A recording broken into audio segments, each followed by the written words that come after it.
G2. Similar scenes with the ults, Mike, but the money, they can bring up a buy here, but this is getting dangerous. It is tough, and you talk about the money because actually what G2 needs to do is kind of counter and trying to isolate some of these early engagements, but then have potentially 2 or 3 bodies invested in them. So where they don't have the benefit is actually playing out some of these scrappy trading rounds, especially now with Ascend hitting double digits. It gets a little precarious for them to do so. Whether or not we do see them resort back towards a more invested, all-in kind of death ball execution, but that hasn't necessarily No, I think what are the options? Do they have much into this round? I mean, they can get a buy up, but Mixwell should have Tour de Force next round. They've got the null command. Showstopper to offset potentially, Showstopper, yeah. This is. They're faced with a real dilemma about how they approach this round, because this is pivotal in terms of the outcome. And it looks like Ascend are reading into this A piece heavily. That's 4 players. Massive influence. Was that 4 or 5? I'm not sure. The knife comes in at the perfect time for Monster. It looks like at bare minimum 3, so it's a lot. And see that's still on this angle, right? They still haven't been able to push him off this angle, so you gotta wait for that utility. There's the first piece, gets to re-step in, but he's got the angle first. Great work's taken down. Now the engage off the back with a re-aggress. Oh, Link and Starks are in combination, but the overstep from Monster gets punished by Mixwell. The trades are back and forth. It leads in the 2v2. And where do you put your stock? You got G2's headliners, right? Nuki and Mixwell face off against Link, the new addition and fact. This is gonna be a tough battle. I like the Mixwell, but take it down to 10 HP.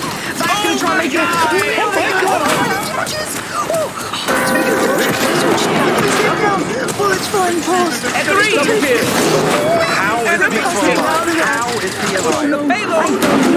This seems so ridiculous. Another smoke comes in just on the spot to allow him to get it to halfway. He's got to find Link. He has to find him. He can't do it.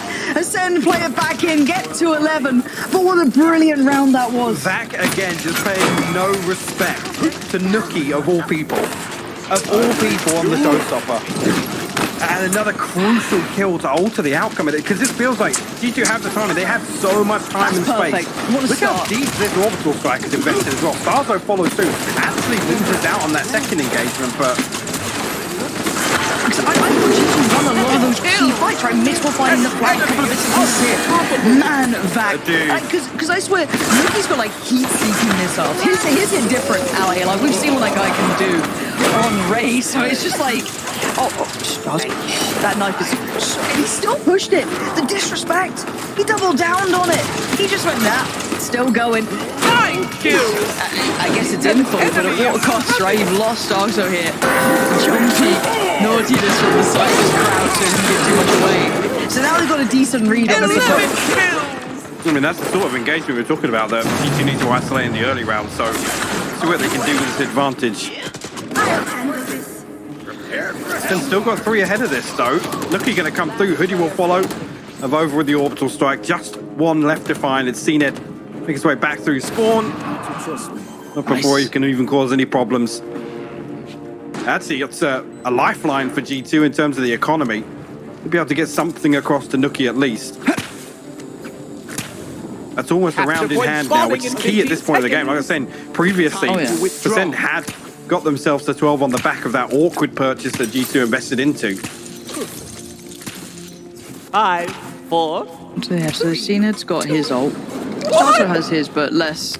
Yeah, I guess you can't really depend on it too much, but it looks like he's going to go for the rifle this round anyway. Mike, what is that ult called? I know it's unprofessional, I should know it, but you need to tell me what it is. Fantastic, that's exactly what we call it in our games. Fight comes down. Zenith. Who brings first? It's a game of chicken between these 2 ult players. And this is agility dumps. Do they get out alive? Starzo does. I thought he might have been dead to rights at 10 HP. He gets to walk away. Nuki going to start taking that space back. It's the first time they've kind of won this out without picking up a body on the way as well. Back kind of just re-clearing towards sand.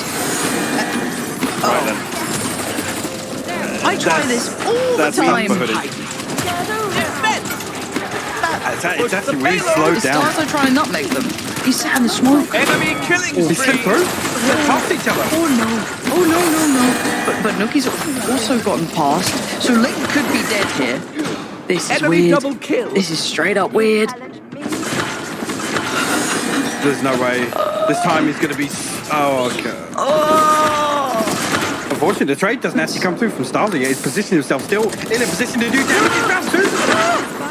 Oh, and now he pops the ult. Tries to bait them to think that he's maybe crossed away, trying to offset the time. He's solo HP, he's still 10 HP, but he's brought us to a favorable 3v2. I don't know how.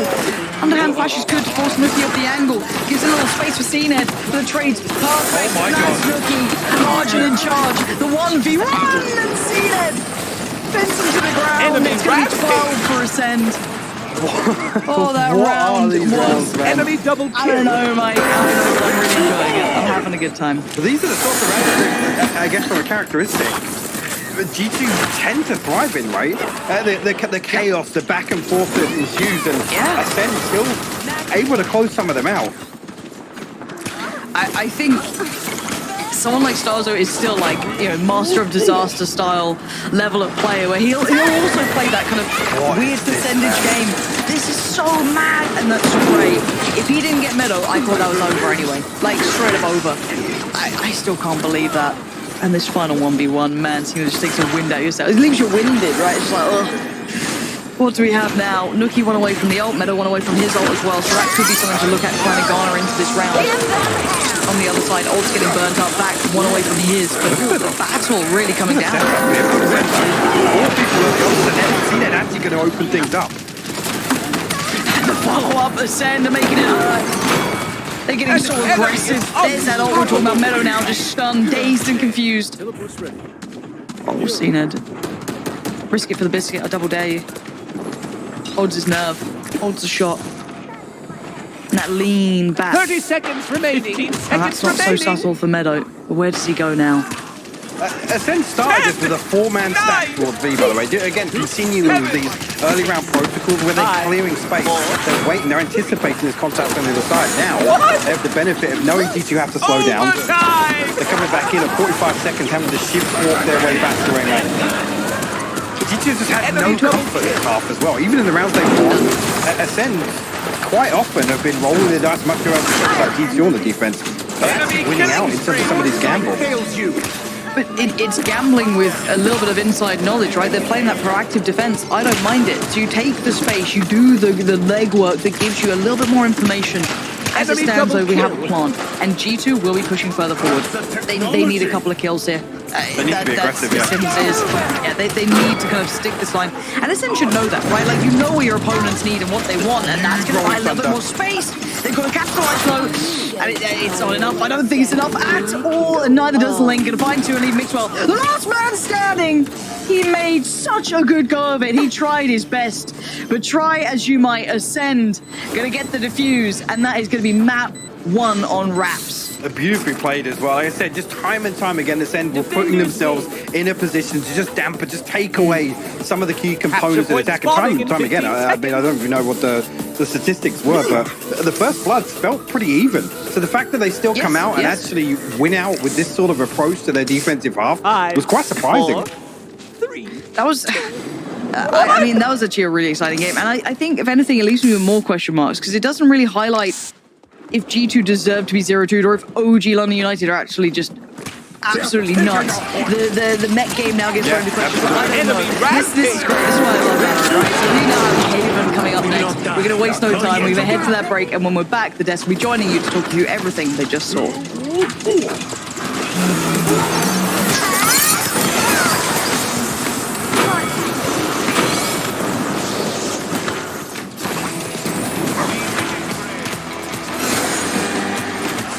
Payload! Push the payload!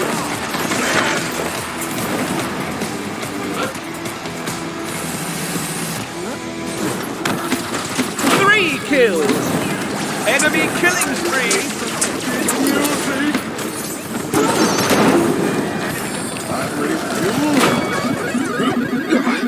Red Bull gives you wings.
Three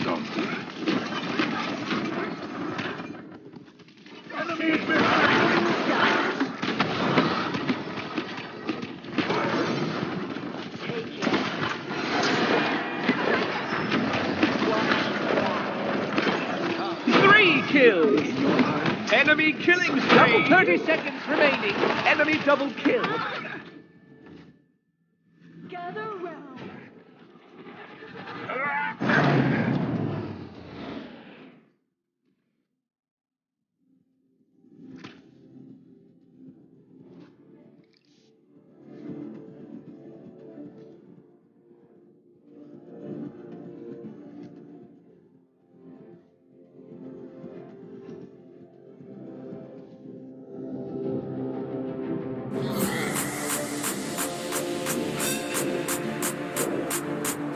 Capture point spawning in 15 seconds.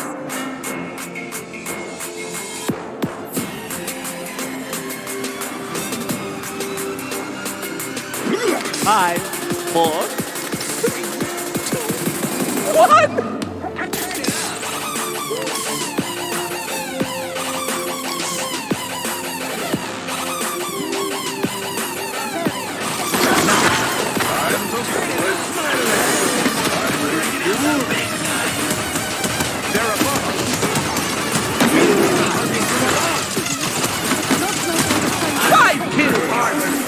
Enemy rampage! Enemy double kill!